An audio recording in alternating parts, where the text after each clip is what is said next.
Hey there, Great Force. So I thought today what we would do before we get into chapter 6 of the Four Stalls, take a quick look back to sort of talk a little bit about what has happened so far. I'm going to do like just a quick, really quick summary about what we know so far. So chapter 1, we're introduced to Christian Barrett and Vince, and they are buddies that run a business. Christian's also known as Mac. They run a business out of the fourth stall of the upper bathroom in their elementary school. And their business is basically problem solving.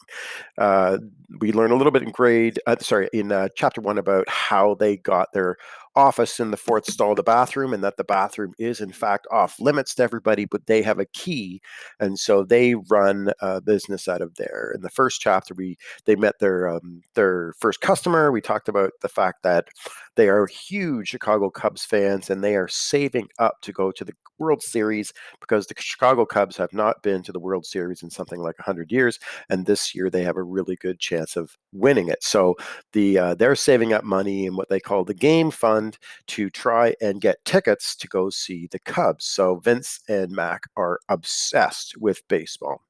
So in chapter 2, we meet Fred, and so Fred is a guy, grade 3, I believe, student. That comes in, and he is freaking out and very upset and terrified about a guy named Staples, who is trying to who is sort of looking for him, and Vincent Mack can't believe that he's really talking about the Staples. And Staples is basically a high schooler, older kid, maybe not even a kid anymore, maybe an adult, who basically gets people to bet on sporting events, both in elementary and high school and beyond. Basically, he fixes the games by paying certain players to not play well.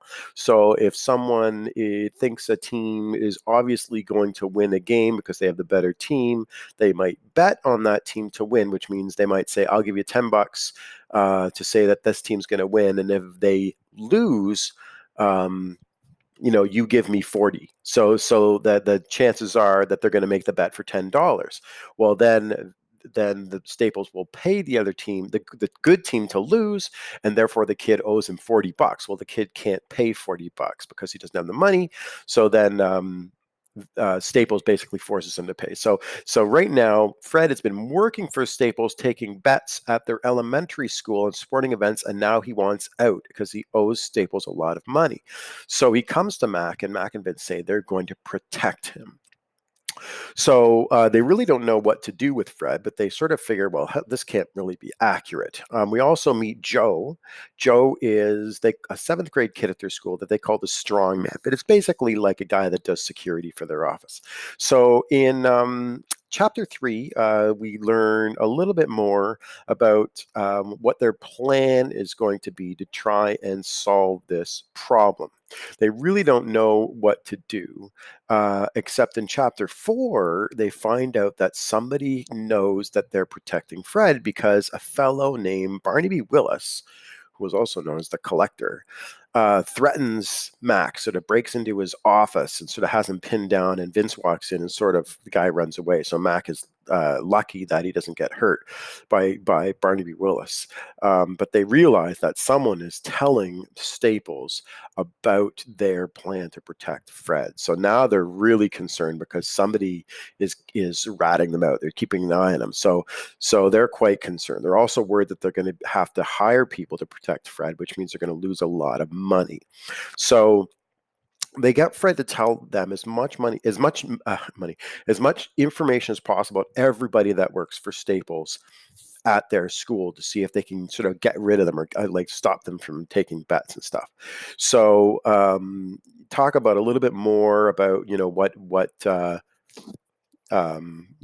people at the school work for Staples. So in chapter 5, that we're going to meet with a fellow named Tanzim, who does not show up because he was going to help them out. He does not show up, and they don't know what's happened to them. So they decide to try and uh, um, find out more information by talking to a fellow named Brady, who knows a bit of information about what's going on. They talk about hiring Tyrrell, who is a super sleuth at their school. Excuse me, but cost a lot of money. So then they decide not to hire Tyrrell. So they go and talk to a fellow named Ears. And Ears is like a fellow that is really good at overhearing stuff. And when they go to find Ears in the playground, Ears takes off and runs away from them. When they track down Ears, he says, "I'm sorry, but I told Staples everything about your business because he was going to threaten to kill my cat otherwise." So that's how Staples found out about everything that was going on. So that's where we are in the story, and right now they're just trying to figure out what they're going to do. So we are in chapter 6. Chapter 6. After school that day, Joe, Vince, and I walked Fred home. We were 2 blocks from our school and 2 from Fred's house, actually halfway, when they stepped out from behind the shrubs and onto the sidewalk. There were 5 of them in total, Barnaby Willis and 4 high schoolers.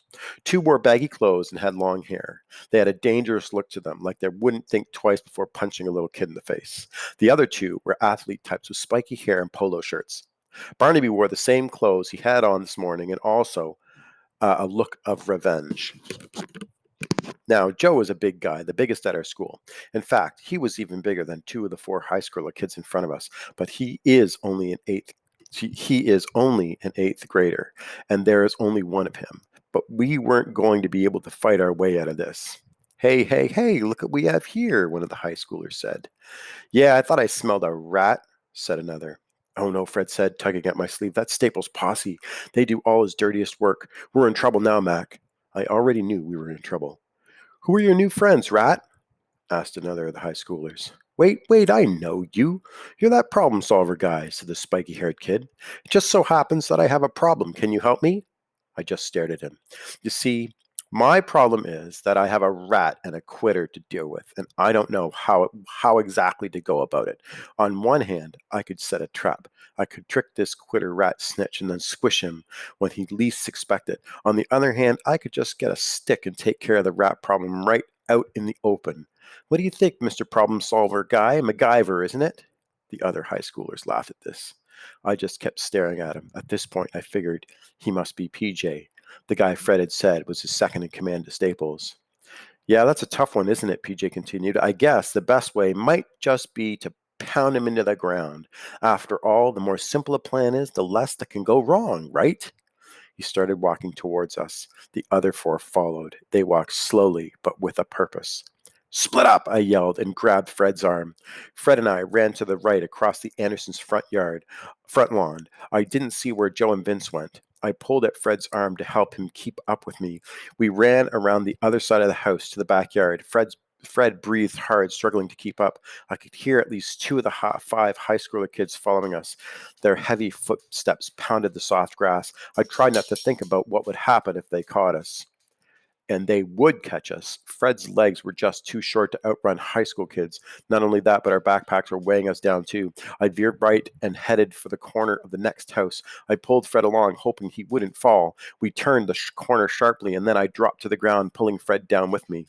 I sat with my backpack to the house, listening for our pursuers' approaching footsteps.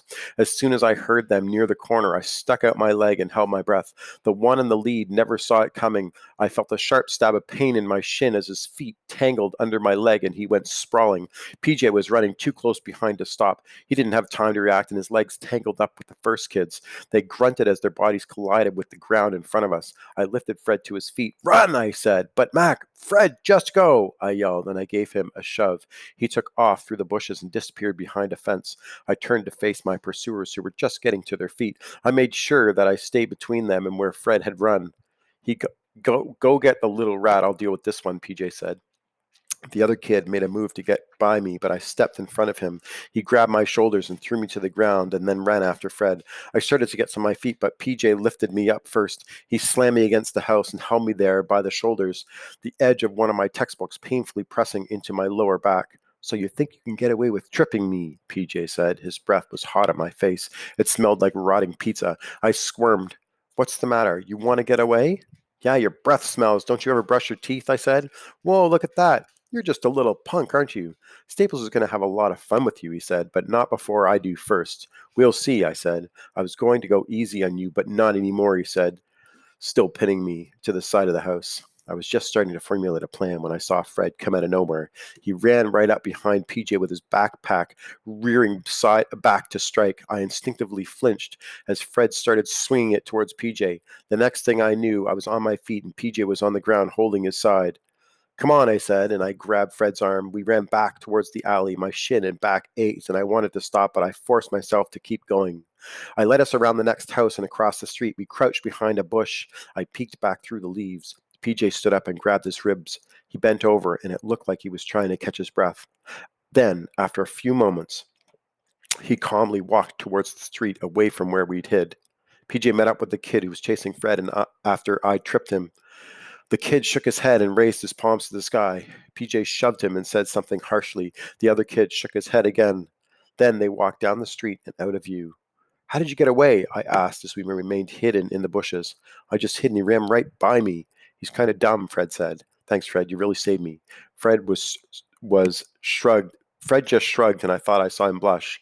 We waited in the bushes to make sure the coast was clear. My shin and back still ached. I felt pretty helpless. That was twice in one day that I'd been cornered and then rescued. I didn't know whether to feel lucky I had good friends or ashamed that I couldn't defend myself. After I was convinced that Staples' posse was really gone, we headed towards Fred's house. I dropped him off, making sure he was safely inside, and then I jogged to Joe's backyard. We'd agreed long ago to meet there if we were ever split up unexpectedly. Vince's trailer park was the furthest away near the neighborhood called the Creek. It was the dirtiest, shadiest neighborhood in town, and everybody knew that that's where you went if you needed drugs or something like that. Pretty much everybody stayed away from the Creek unless you lived there. And my house wasn't a good option because that's where we hid the funds. In a time of panic or danger, why would we want to lead anyone there? When I got to his home, I found Joe sitting calmly on a stump of a tree that had been cut down a few years ago. Joe had convinced his dad not to dig up the stump, and it became Joe's favorite chair. He always called dibs on it long before Vince and I could even open our mouths. Hey, Mac, he said. I nodded at him. He looked like he put up a good fight. He had a reddish purple eye, and his lower lip was a bit swollen. You okay? I asked. Oh, yeah, fine. I'm kind of worried about Vince, though, he said. Joe was one tough guy, that was for sure. I didn't think I would be so calm after getting punched in the face. I didn't think any kid could be so calm after getting punched. It's moments like this that make me pretty happy he's on my side. What happened to Vince? I asked. Vince was a funny guy, and he was super smart and good with money and numbers, but like I said before, he's not very good at confrontations. He usually just avoids them altogether. Joe caught his breath while I looked out into the street. I didn't see any signs of Vince. Joe's house was only a few blocks from where it had all happened, so Vince should be there by now. What happened, Joe? I asked again, trying not to sound as panicked as I felt. Well, the other three caught, caught right, caught right, came right after me, and Vince ran. I think Barnaby wanted revenge because basically the two high schoolers held me down while Barnaby pounded me like a punching bag. But then Vince came back. He shouted at them to get their attention, and then he started making fun of them. He really let them have it too. It was pretty funny. Anyways, one of the high schoolers went after Vince, and that's the last I saw him. But he saved my butt because once it was down to just two, I was able to fend them off pretty easily. After I got a few punches in, the chickens took off, just like Willis did in the morning, Joe finished. That sounded like Vince. He was basically the least glamorous hero that ever existed. We should go look for him, I said. I'm pretty sure he's okay, Mac. He had a decent head start. I nodded, and we needed to wait there because that's our protocol if we split up in a pinch. But it wasn't as easy as it sounds, just sitting there while Vince was probably in danger, while Vince was probably in danger was basically torture. We waited for almost 10 minutes, but it seemed like 10 days.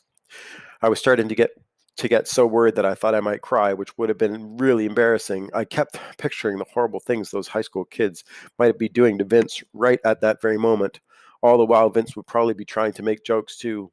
Finally, Vince showed up. He came walking casually into the backyard from the street. He looked okay as far as I could tell. What took you? I said, though really I didn't care. I was just relieved he'd made it back in one piece. I just wanted to make sure it was all clear. Are you okay? He asked. I nodded. Thanks for helping me out, Vince, Joe said. What happened? Didn't you get hurt? I asked Vince. He shook his head and laughed. It was close, but I got away. When he came after me, I ran faster than I'd ever run before. He chased me all the way down to Pete's house.